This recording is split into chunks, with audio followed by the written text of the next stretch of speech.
Bismillahirrahmanirrahim. Alhamdulillahi Rabbil alamin. Ar-Rahmanirrahim. Maliki yawmiddin. Iyyaka na'budu wa iyyaka nasta'in. Ihdinas siratal mustaqim. Siratal ladzina an'amta 'alaihim ghairil maghdubi 'alaihim waladdallin. Assalamu ala manittaba'al huda. Pemirsa channel Raja Kelana yang berbahagia, pada pertemuan kali ini saya kembali akan meluruskan pemahaman dangkal dari Edis Sidabutar yang konyol karena bangga dengan kejahilannya, dan orang-orang yang mengidolakannya sungguh sangat malang karena pembodohan Edis diterima begitu saja. Mereka melihat Edis adalah orang pintar akan ilmu, tapi pada kenyataannya adalah bahwa Edis tiada lain hanyalah orang yang pintar ngibul dan penipu diri sendiri. Kenapa saya katakan demikian? Karena dia sendiri mengatakan bahwa mempelajari ilmu-ilmu Quran menurutnya itu tidak ada gunanya, dan itu disampaikan dengan lantang di depan orang banyak yang menyaksikan di komalnya. Lalu pertanyaannya, kalau dia anti mempelajari disiplin ilmu Quran, akankah ia akan mendapatkan kebenaran hakiki? Akankah makna Quran dari sisi terjemahan saja sudah bisa mencakup pemahaman akan Quran? Tentu jawabannya tidak, bahkan akan jauh dari kebenaran dan terjungkal pada jurang kesesatan. Karena Quran bukan semata-mata bahasa Arab, tapi bahasa Quran, kalam Allah pencipta segala sesuatu. Pola pemikiran ini hanya melahirkan akal-akalan, sehingga tidak heran Edis dan Kristen kepercayaannya tiada lain hanya sekedar candaan. Ikhwan manittaba'al huda, perkataan bahwa Edis telah belajar terjemahan Quran selama 13 tahun itu mungkin benar, tapi belajar Islam selama 13 tahun pasti tidak benar. Karena membaca syai'in, dia baca sa'i. Tentu maknanya amat jauh, karena syai'in artinya sesuatu, sementara sa'i artinya berlari-lari kecil. Tapi kan Edis umat terjemahan. Maka pesan saya kepada siapapun yang menyaksikan komal Edis, coba berpikir sedikit saja deh. Kira-kira sebagai orang berpikiran atau orang yang memiliki intelektual, pantaskah Edis ini dijadikan sandaran kebenaran dalam memaknai Quran? Jawabannya tentu tidak, karena hanya kebatilan yang didapatkan. Pantaskah pemahaman Edis ini tentang Quran bisa dijadikan pegangan? Jawabannya tentu tidak, karena hanya omong kosong yang didapatkan. Apakah kerangka berpikir dangkal Edis ini hal yang tepat untuk diikuti? Jawabannya juga tentu tidak, karena hanya penyesatan yang didapatkan.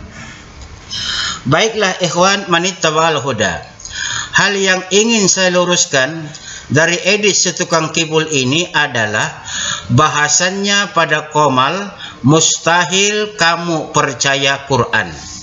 Hal ini dikemukakannya ditenggarai karena tidak ada perintah sunat sebagai contoh, sementara Quran menerangkan dirinya menjelaskan segala sesuatu.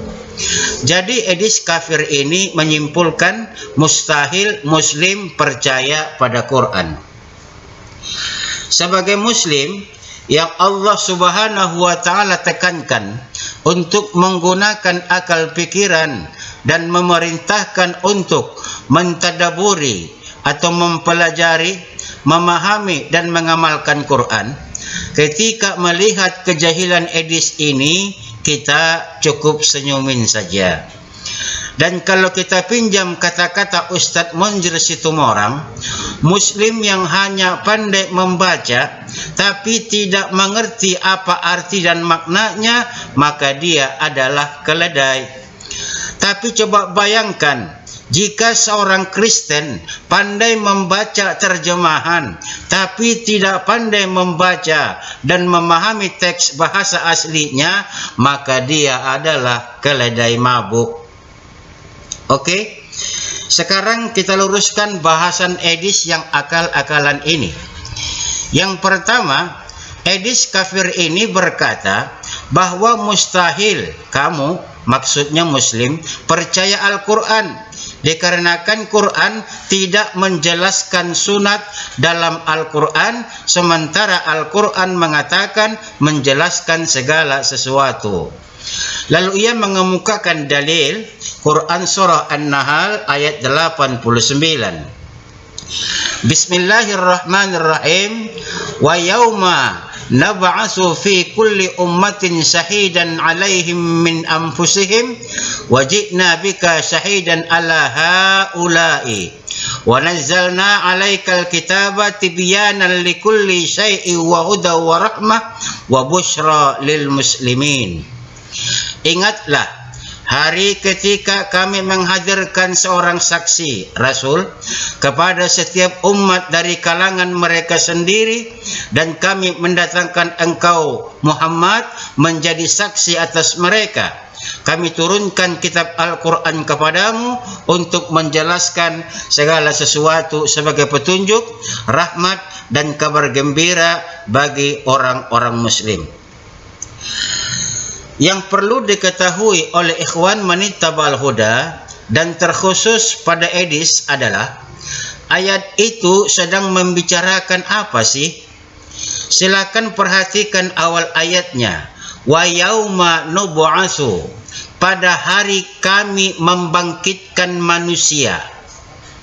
Jadi ayat ini menceritakan saat Allah membangkitkan manusia pada hari kiamat, maka Allah menghadirkan para rasul pada setiap umat, di mana rasul itu diutus sebagai saksi atas kaum atau umat yang dibimbingnya. Termasuklah Nabi Muhammad sallallahu alaihi wasallam akan menjadi saksi atas umat Islam. Dan ironisnya, Nabi siapa yang akan menjadi saksi bagi Kristen dan edis pada saat itu? Coba semua orang Kristen renungkan. Tidakkah kalian sadar bahwa tidak ada nabi yang diutus kepada orang Kristen? Lalu bagaimana dengan Yesua? Nabi Yesua yang lahir tanpa ayah 2000 tahun yang lalu bukan utusan Allah bagi Kristen, tapi kepada Bani Israel. Coba bayangkan betapa menyedihkannya situasi para Kristen saat itu. Di hari kiamat mereka laksana anak yatim piatu yang sibuk cari-cari nabi. Maka tepatlah apa yang dikatakan oleh Yesua alaihissalam pada catatan Matius 7 nomor 22 sampai 23. Pada hari terakhir banyak orang akan berseru kepada aku, Tuhan, Tuhan, bukankah kami bernubuat demi namamu dan mengusir setan demi namamu dan mengadakan banyak mukjizat demi namamu juga? Pada waktu itulah aku akan berterus terang kepada mereka dan berkata, aku tidak pernah mengenal kamu, enyahlah daripadaku, kamu sekalian pembuat kejahatan. Situasi ini tentu sangat menyakitkan dan memalukan.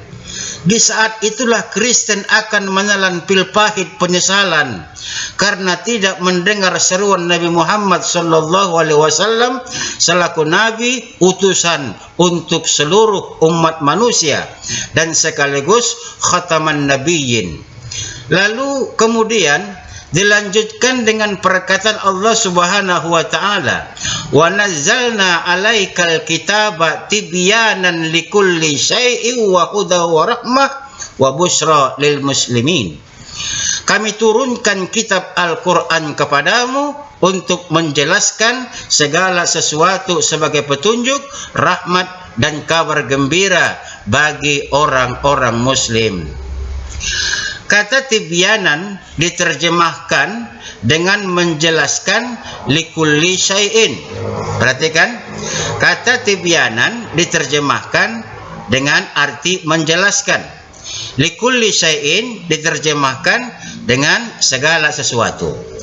Perhatikan kata tibyanan, ikhwan manittaba'al huda.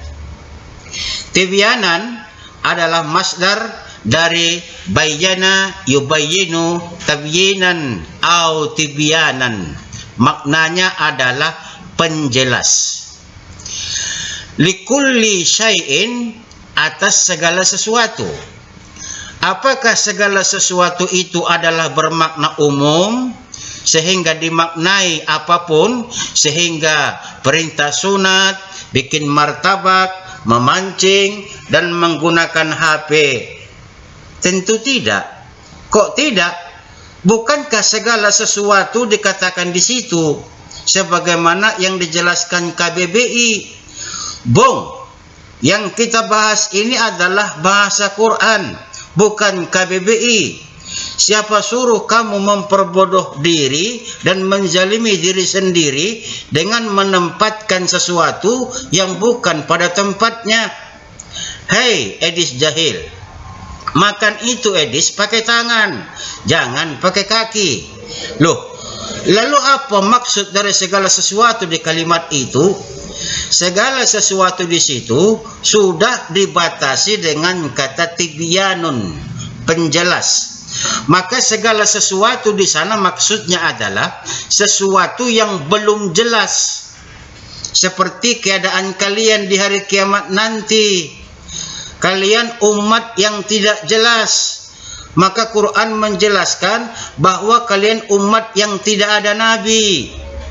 Halal haram yang tidak jelas bagi kalian, Quran sudah jelaskan.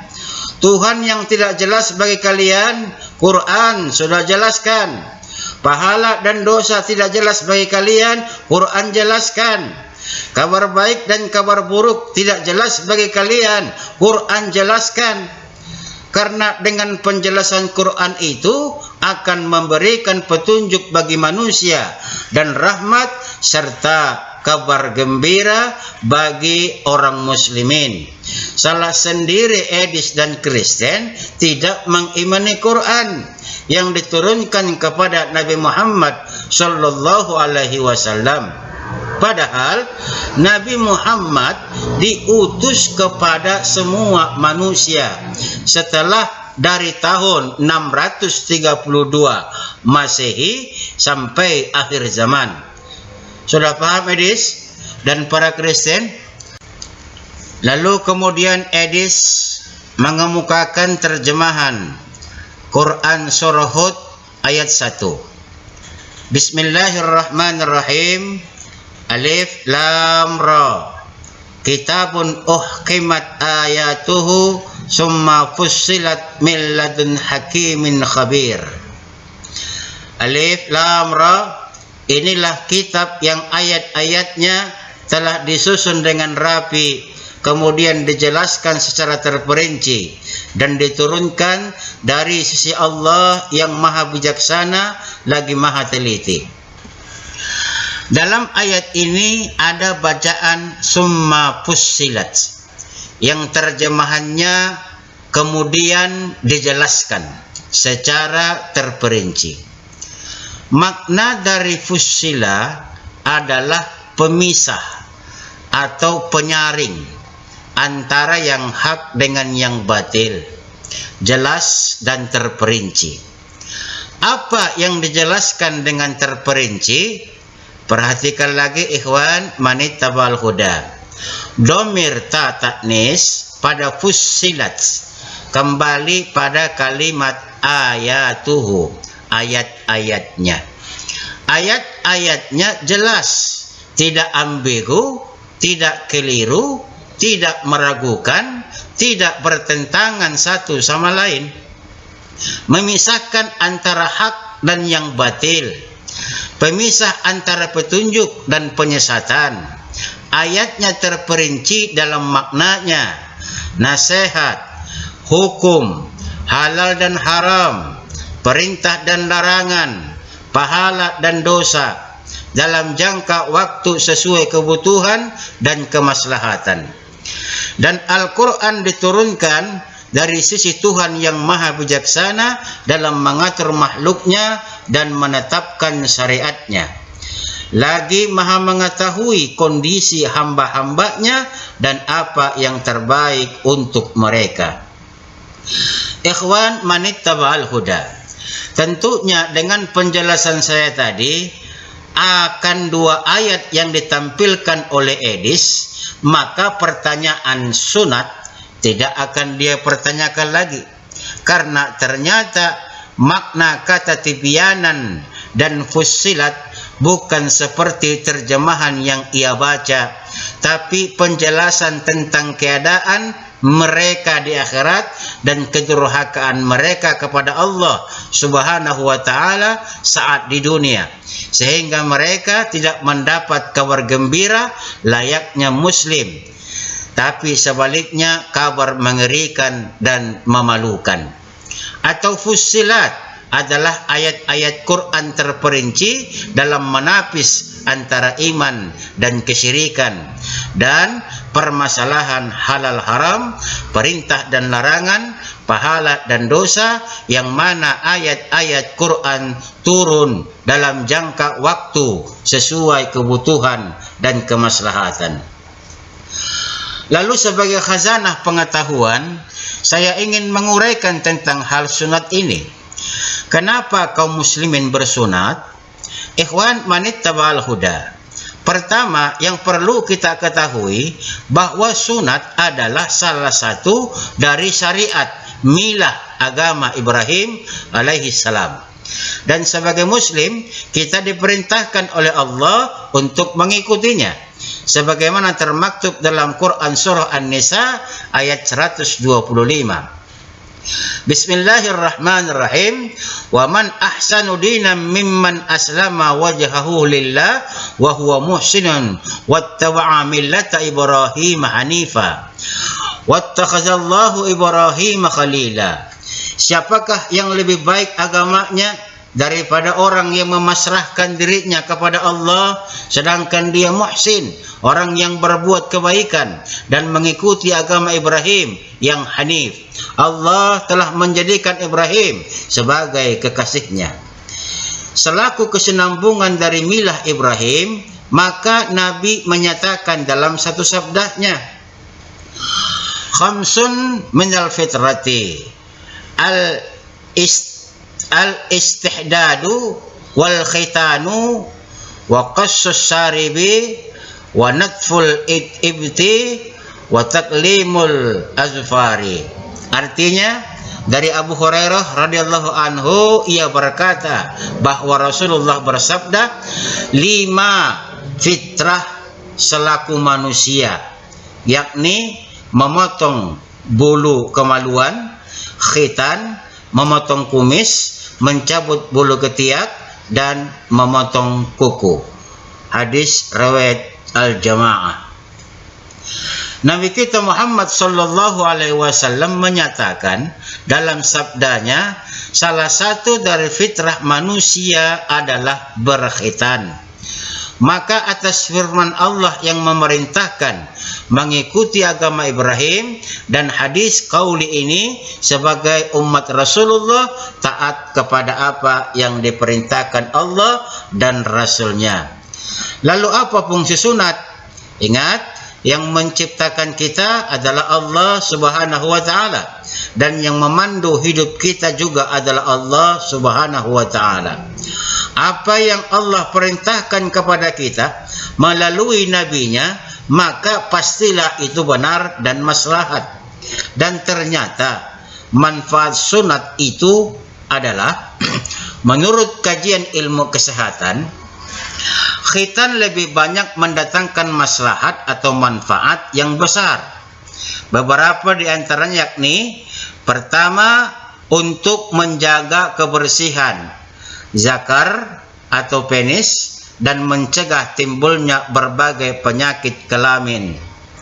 Yang kedua, menghindari penyakit kelamin yang dapat ditimbulkan jika kulub atau kulfah dalam bahasa Arab atau preputium dalam bahasa Latin tidak dipotong, sebab pada area tersebut merupakan tempat yang subur untuk bakteri berkembang.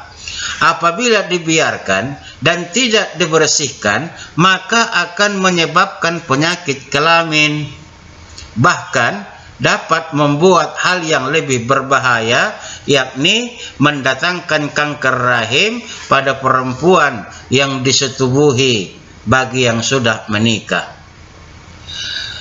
Ketiga, secara medis sebaiknya kulub yang menutupi kepala zakar harus dipotong atau dihilangkan untuk menjaga kebersihan organ vital agar terhindar dari penumpukan kotoran dan najis. Khitan perlu dilaksanakan agar ibadah berupa sholat yang dilakukan menjadi sah.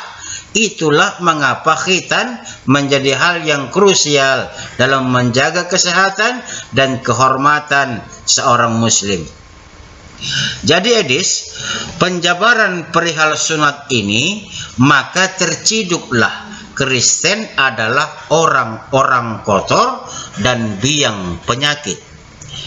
Dengan tidak tahu malu, si Edis mengatakan Kristen bersih karena pergi ke gereja katanya mandi. Sementara yang mengajari mereka mandi adalah Islam.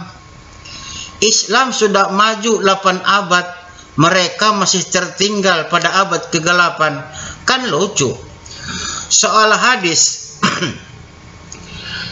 Ijistayqaza ahadukum min manamihi fatawadda falyastansir salasan fa inna syaitana yabitu ala khaysumihi. Jika salah seorang di antara kalian bangun dari tidurnya, maka hendaklah berwudu lalu berintisar sebanyak 3 kali karena setan bermalam di batang hidungnya. Hadis riwayat Bukhari Muslim. Karena Islam sangat bersih lahiriah dan batiniah dengan kitab toharohnya dan terhindar dari pengaruh setan, penganut kepercayaan sekedar candaan ini main akal-akalan. Dia ini iri bahwa kepercayaannya tidak ada tuntunan, hanya mengada-ada dan tidak punya dasar. Karena kejahilannya untuk mengolok hadis Nabi yang baru kita bacakan, lebih baik bagi Edis kafir ini jadi bukan orang daripada orang.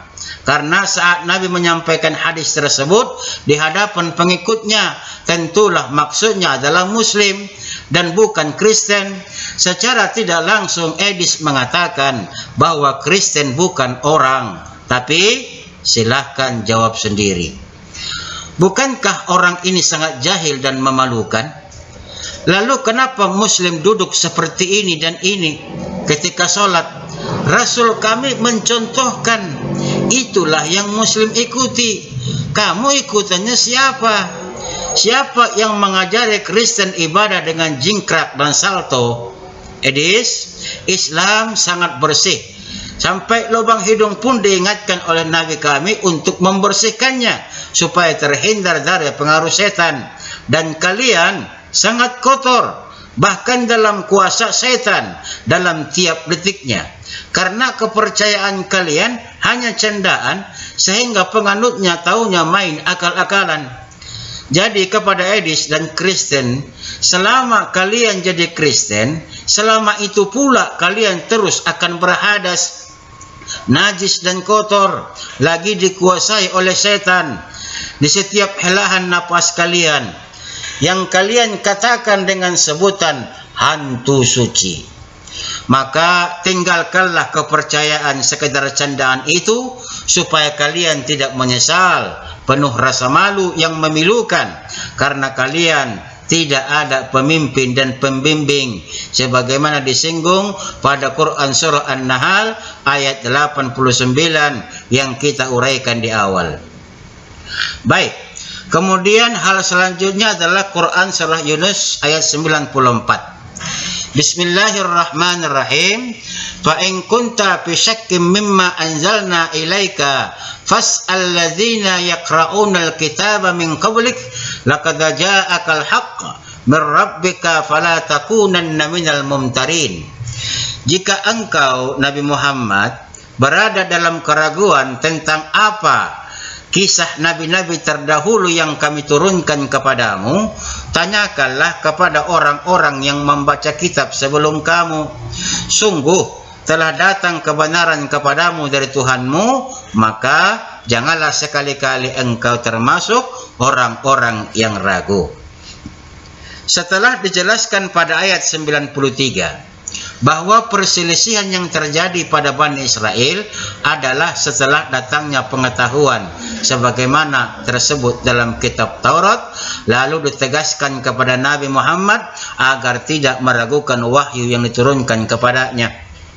Maka jika engkau wahai Nabi Muhammad berada dalam keraguan-raguan tentang apa yang kami turunkan kepadamu, seperti kisah Nabi Nuh, kisah Nabi Musa dan nabi-nabi lainnya, maka tanyakanlah kepada orang yang membaca kitab sebelummu, yakni ulama Yahudi dan Nasrani yang mempelajari Taurat dan Injil. Sungguh telah datang kebenaran kepadamu dari Tuhanmu, wahai Nabi Muhammad, maka janganlah sekali-kali engkau termasuk orang yang ragu. Karena keraguan tersebut akan membuat akibat seperti apa yang dialami para ahli kitab, yakni menipu dan mengada-ada. Keraguan Yahudi dan Nasrani itu sengaja mereka buat untuk menutupi apa yang sebenarnya ada dalam hati mereka, yaitu meyakini kebenaran risalah dan kenabian Muhammad sallallahu alaihi wasallam. Namun mereka akan membantah dan menipu sebagaimana yang mereka lakukan pada isi Taurat dan Injil. Mereka telah membaca Taurat dan Injil yang menerangkan pokok-pokok agama yang diridhai Allah, para rasul yang telah diutus Allah dan yang akan diutusnya nanti, tetapi hawa nafsu mereka lah yang menyuruh mereka untuk melakukan perbuatan yang terlarang itu, sehingga mereka menyesatkan pengikut-pengikut mereka. Karena itu sebenarnya pendeta-pendeta Yahudi dan Nasrani itu sangat mengetahui mana yang benar dan mana yang salah. Jika ditanyakan kepada mereka sesuatu yang hak, mereka pasti dapat menjawabnya dengan betul, tapi mereka tidak mau melakukannya. Orang-orang Nasrani yang telah mengubah-ubah dan menukar isi Injil, seperti menukar prinsip keesaan Allah yang ada di dalamnya dengan prinsip syirik. Pada akhir ayat ini Allah menerangkan sikap Rasulullah, orang-orang Yahudi dan Nasrani, yakni Rasulullah sallallahu alaihi wasallam beriman kepada Allah dan kepada Al-Quran yang diturunkan kepadanya, serta meyakini keesaan Allah subhanahu wa ta'ala. Sedang orang Yahudi dan Nasrani telah mengubah dan menukar isi Taurat dan Injil serta mempersekutukan Allah subhanahu wa ta'ala. Kemudian Allah memperingatkan kaum muslimin agar jangan sekali-kali melakukan perbuatan seperti yang dilakukan oleh orang-orang Nasrani dan orang-orang Yahudi. Jadi hadis Quran surah Yunus 94 ini adalah sindiran Allah kepada ahli kitab yang mengada-ada. Lalu kemudian tentang sistematika bahasa Arab. Karena Anda ingin mendalami makna yang benar dalam bahasa yang bukan bahasa Anda, maka belajarlah sistematika bahasa pemilik bahasa tersebut. Dan itulah pola pikir yang sehat serta perilaku yang tepat supaya kamu tidak sesat. Lalu kemudian tentang hadis Salim menyusui saat dewasa. Sahlah binti Suhail datang menemui Nabi SAW. Dia berkata, "Wahai Rasulullah, sungguh saya melihat di wajah Abu Huzaifah ada sesuatu, karena keluar masuknya Salim ke rumah, padahal dia adalah pelayannya." Maka Nabi SAW bersabda, "Susuilah dia." Sahlah berkata, "Bagaimana mungkin saya menyusuinya padahal dia telah dewasa?" Maka Rasulullah SAW tersenyum sambil bersabda, "Sungguh saya telah mengetahuinya kalau dia telah dewasa." Hadis riwayat Muslim. Baik ikhwan manittabal huda, mengenai hadis ini, hal yang pertama harus kita pahami asbabul urutnya dulu, yakni setelah turun ayat Allah yang memberi hukum bahwa anak angkat tidak sama dengan anak kandung, dengan perintah Allah untuk menikahi Zainab, bekas istri anak angkat Rasulullah Zaid bin Haris, maka semua anak angkat kaum muslimin dikembalikan kepada nama ayah kandungnya. Bahkan jika tidak diketahui ayah kandungnya, disebut dengan anak maula, anak saudara seakidah. Lalu kemudian karena perubahan hukum itu, Sahlah binti Suhail, istri Abu Huzaifah, mengadu kepada Rasul tentang budak bernama Salim yang sejak kecil sudah diangkat menjadi anak. Karena perubahan status, ada problem di rumah Abu Huzaifah, di mana Salim yang dari kecil diasuh dan diangkat jadi anak selaku budak, lalu diangkat menjadi anak. Salim tidak bisa meninggalkan keluarga yang mengasuhnya tersebut, dan dia tetap berada di rumah dan membantu pekerjaan dalam keluarga Abu Huzaifah. Dilemanya adalah Sahlah binti Suhail harus terus berhijab jika Salim masuk ke dalam rumah. Lalu ditambah pula hal itu menimbulkan kondisi di mana Abu Huzaifah terlihat cemburu. Maka saat Sahlah meminta solusi bagi keluarganya, maka Rasul menjawab, "Susuilah dia." Sekilas Sahlah dan kita semua akan heran, sebagaimana Sahlah bertanya ulang bagaimana ia menyusui orang dewasa. Lihat apa jawaban Rasul. Dia tersenyum seraya berkata, "Aku tahu bahwa ia sudah dewasa." Senyuman Rasul itu membantah apa yang ada di dalam pikiran Sahlah. Kenapa tidak? Islam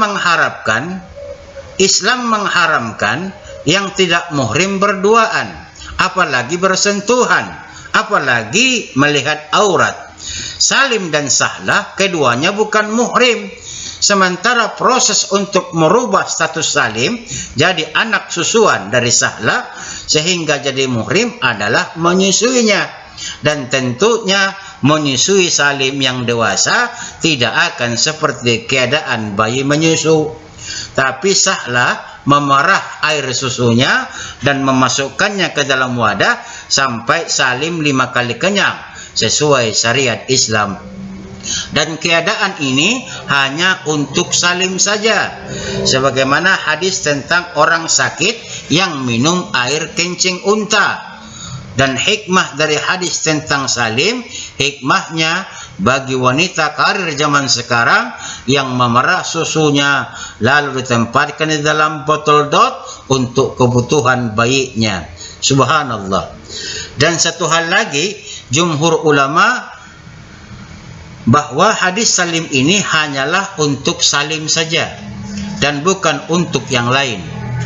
Dan lagi-lagi subhanallah, mengenai Salim ini qadarullah sangat dhabit, kuat ingatan, lagi siqah, terpercaya, sehingga Rasul merekomendasikan belajar Quran padanya, sebagaimana sabda baginda Rasulullah sallallahu alaihi wasallam, "Istaqri'ul Quran min arba'ah, min Abdullah bin Mas'ud wa Salim maula Abi Khuzaifah wa Ubay bin Ka'ab wa Muaz bin Jabal." Pelajarilah Al-Quran dari 4 orang. Pertama, Abdullah bin Mas'ud, Salim maula Abi Khuzaifah, Ubay bin Ka'ab, dan Muaz bin Jabal. Hadis riwayat Bukhari.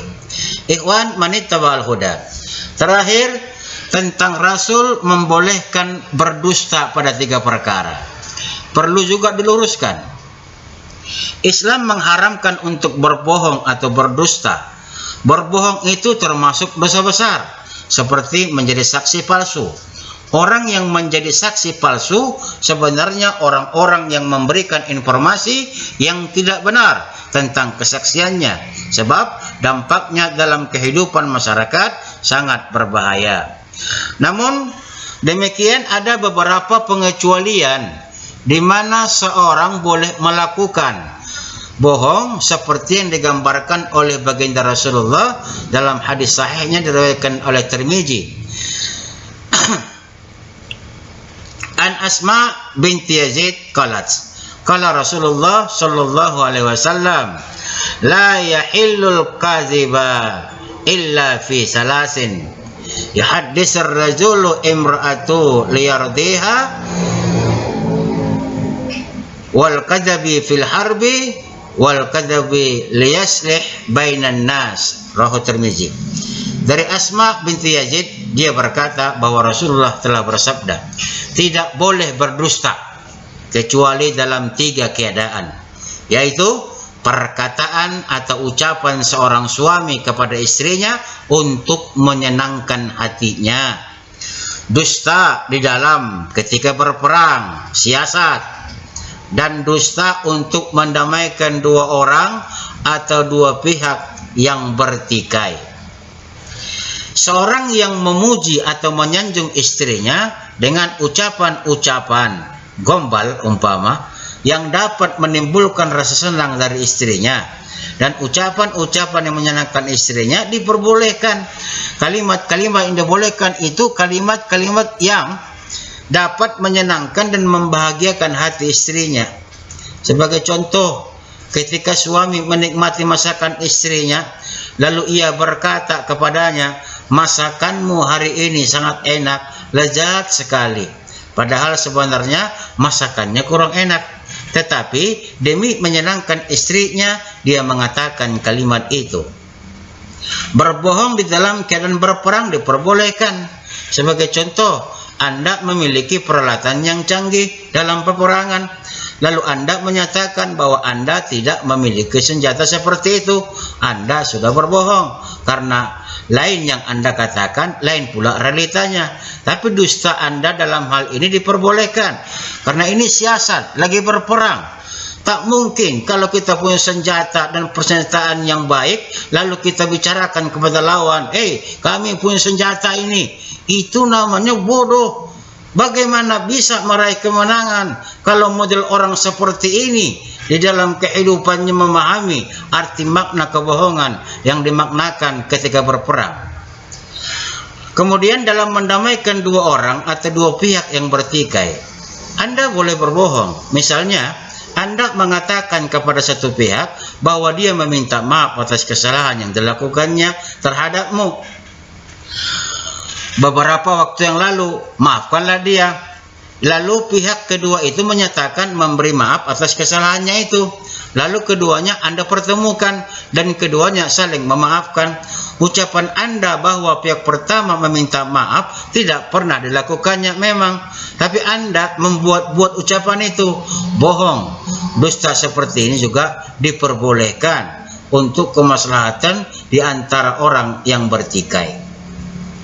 Dan ironisnya, kepercayaan Kristen didirikan atas dusta yang dipelopori nabi palsu dan pendusta untuk menyembah bapa segala pendusta. Tinggalkanlah kepercayaan Kristen tersebut, saudaraku sebangsa, karena kepercayaan itu hanya sekedar candaan yang menjadikan kamu penuh dusta dan akal-akalan. Demikian saja ulasan kita kali ini. Semoga bermanfaat dan menambah wawasan ilmu pengetahuan bagi kita semua. Assalamualaikum manittaba'al huda. اللهم إني أسألك بأني أشهد أنك أنت الله لا إله إلا أنت الأحد الصمد لم يلد ولم يولد ولم يكن له كفوا أحد.